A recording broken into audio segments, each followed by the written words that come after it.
विलोगढ़ नाम के छोटे से गांव में एक साधारण सी लड़की रहती थी जिसका नाम था सिया।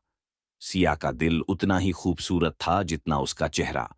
उसकी आंखों में हमेशा सपने झिलमिलाते रहते थे और उसके मन में सच्चे प्यार की तलाश थी। वह अक्सर अपनी दादी से प्रेम कहानियां सुनती और उन्हीं में खो जाया करती थी। एक शाम जब आसमान में सूरज की आखिरी किरणें धीरे धीरे गुम हो रही थीं और चांदनी रात अपने पर फैलाने वाली थी, सिया नदी के किनारे टहलने निकली। चारों ओर शांति थी और ठंडी हवा के झोंके सिया के दिल को सुकून दे रहे थे।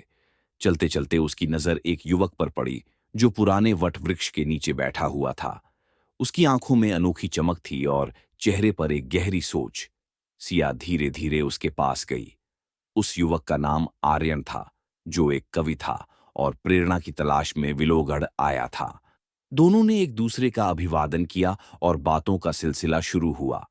वे सपनों, अपने पसंदीदा कविताओं और अनजानी जगहों के बारे में बातें करते रहे। उनकी मुलाकात धीरे धीरे दोस्ती में बदल गई। हर शाम वे दोनों उसी जगह पर मिलते और अपनी भावनाओं को एक दूसरे के साथ साझा करते। आर्यन को सिया की मासूमियत और उसकी प्यार भरी सोच में अपनी कविता मिलती थी, जबकि सिया को आर्यन में एक साथी और सच्चा दोस्त मिला। एक रात चांदनी के नीचे, जब पूरी दुनिया जैसे सो रही थी, आर्यन ने सिया का हाथ थामकर अपने दिल की बात कही। सिया, उसने धीरे से कहा, तुम मेरी कविता हो, क्या तुम मेरी कहानी बनोगी? सिया की आंखों में आंसू छलक आए, लेकिन वे खुशी के आंसू थे।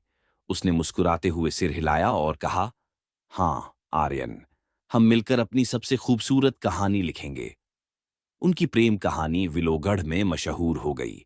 ये कहानी सबको याद दिलाती थी कि सच्चा प्यार कभी-कभी हमें वहीं मिलता है जहां हम सोचते भी नहीं। सिया और आर्यन ने अपने प्यार से साबित कर दिया कि प्यार का जादू किसी भी पल हमें छू सकता है। बस हमें उस पर यकीन करना चाहिए।